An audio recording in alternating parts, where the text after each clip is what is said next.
थाने में अमोल की बात कोई सुनने को तैयार नहीं था। सब उसका मजाक उड़ाने में लगे हुए थे। सर, मैं आपसे रिक्वेस्ट कर रहा हूँ, प्लीज नीलम को ढूंढिए। हो सकता है वो किसी मुसीबत में हो। अमोल ने फिर से इंस्पेक्टर से विनती की। देख भाई, पहली बात, अभी तेरी बीवी को गए हुए 24 घंटे नहीं हुए, तो हम तहकीकात शुरू नहीं कर सकते। और दूसरा, ये वाले पर ध्यान देना, हो सकता है कि तेरी बीवी तुझसे परेशान हो, किसी और के साथ भाग गई हो। हाँ हाँ हाँ, इंस्पेक्टर यादव ने अपने मोटे से पेट पर हाथ रख हंसते हुए कहा। सर, मैं फिर कह रहा हूँ कि मैं और नीलम बहुत खुश थे एक साथ। वो मुझसे परेशान होकर क्यों कहीं जाएगी? अमोल ने स्वर ऊंचा करते हुए कहा। ओए साहब से ऊंची आवाज में बात नहीं करने का, समझा क्या? हवलदार ने डंडा दिखाते हुए कहा। सॉरी, पर सर आप अपना फोकस नीलम को ढूंढने में लगाइए ना, मेरी पर्सनल लाइफ क्यों डिस्कस कर रहे हैं? अमोल बोला। क्योंकि ऐसी सिचुएशन में अक्सर देखा गया है कि पति पत्नी में से कोई घर से गायब होता है तो ज्यादातर केस में वो अपनी मर्जी से चले जाते हैं। तेरे केस में भी ऐसा ही है। अब देख, तू अपने आप को देख और अपनी बीवी को देख। भागेगी नहीं तो और क्या करेगी? इंस्पेक्टर यादव ने जोर से हंसते हुए कहा। साथ में दोनों हवलदार भी हंसने लगे। सर, ऐसा होता तो नीलम पहले ही चली जाती। 11 साल इंतजार क्यों करती? सर, ये बात मैं मानने को तैयार नहीं हूँ। अमोल ने इंस्पेक्टर यादव को समझाने की कोशिश की। उसकी बात पर एक हवलदार बोला, बेचारी को देर में एहसास हुआ होगा। क्यों सर? हाँ हाँ हाँ, और क्या? मेरी तो ये समझ नहीं आ रहा साहब कि इतनी सुंदर औरत ने ऐसी शक्ल सूरत के इंसान के साथ 11 साल कैसे निकाल दिए। दूसरे हवलदार ने भी अमोल का उपहास किया। हम्मम, मिल गया होगा अब कोई बेचारी को, जो उसको वो सुख दे सके जो पति ना दे सका, इसलिए भाग गई। इंस्पेक्टर यादव ने नीलम की तस्वीर को हाथ में पकड़ते हुए कहा। उसकी आंखों में नीलम के लिए हवस साफ झलक रही थी। अमोल की आंखों में खून उतर आया था, पर उसने अपने आप को किसी तरह शांत किया क्योंकि वह थाने में कोई हंगामा नहीं चाहता था। घर पर उसके 2 छोटे बच्चे उसका इंतजार कर रहे थे। वह तेजी से उठा और थाने से बाहर निकल गया। बाहर निकलते ही वह एक और इंस्पेक्टर से टकरा गया। ओह सॉरी सर, वो ध्यान नहीं दिया, अमोल ने माफी मांगते हुए कहा। इंस्पेक्टर ने उसकी तरफ हंसते हुए देखा और कुछ पल रुक कर बोला, अरे अमोल, तू यहाँ? अमोल ने आंखें उठा उस इंस्पेक्टर को बहुत गौर से देखते हुए कहा, विक्रम राठौर हो। Sorry inspector Rathore. कैसा है भाई? मैं बिल्कुल ठीक हूँ, पर ये बता तू यहाँ कैसे? इंस्पेक्टर राठौर ने उसे गले लगाते हुए पूछा।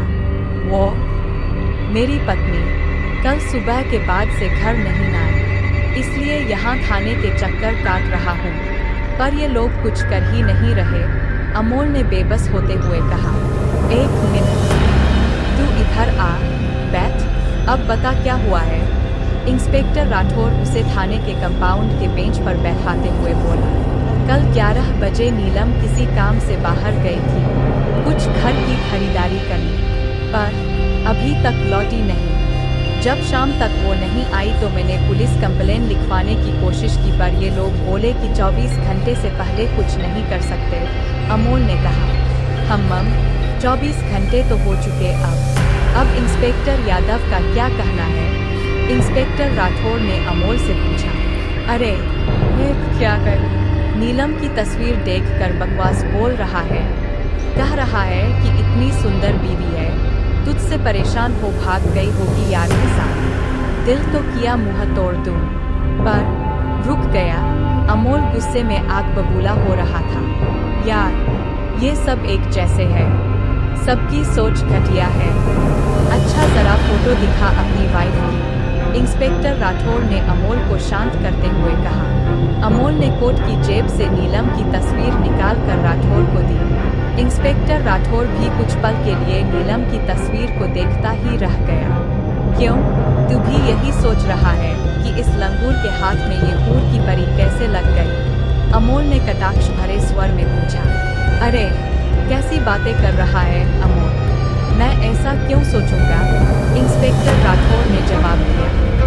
यही सोचते हैं भाई, सब मेरे घर वाले, रिश्तेदार, दोस्त और अब तेरे थाने के इंस्पेक्टर भी। तो तू भी सोच लेगा तो क्या ही फर्क पड़ेगा, अमोल ने थके स्वर में कहा। नहीं, मैं दरअसल कुछ और सोच रहा था। वो याद आ गया था मुझे कि कॉलेज में तेरा अफेयर प्रीति के साथ था, तो बस यही सोच रहा था कि तू बहुत सीरियस था उससे शादी करने के लिए। तो क्या हुआ ऐसा कि वो तेरी पत्नी नहीं बनी? इंस्पेक्टर राठौर ने अमोल से पूछा। राठौर के इस प्रश्न ने अमोल को थोड़ा परेशान कर दिया। वो नजरें चुराते हुए बोला, छोड़ यार, वो बात खत्म हुए एक अरसा बीत गया। तू ये बता कि तू मेरी मदद कर सकता है कि नहीं?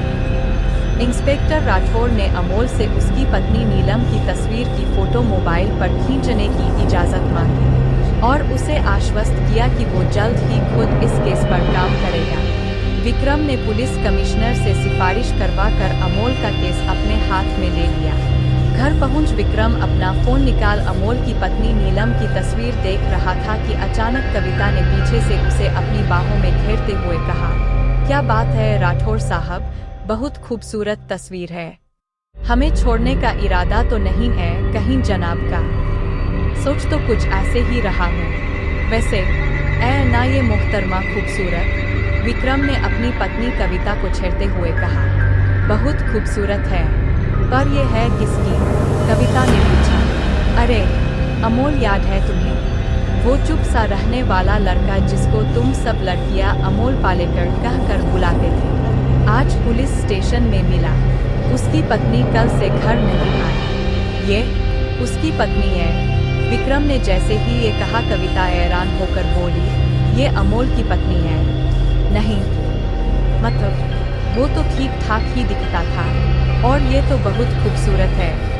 यार ये क्या बात है, ये अमोल से शादी क्यों नहीं कर सकती? हमारा अमोल एक मेहनती, होनहार और बढ़िया इंसान है। विक्रम ये कहकर चुपचाप कुछ सोचने लगा। अरे मेरा मतलब वो नहीं था। आजकल की लड़कियां अपने जीवन साथी को लेकर बहुत चूजी होती है। सबको हैंडसम, स्मार्ट और डैशिंग लड़का चाहिए होता है।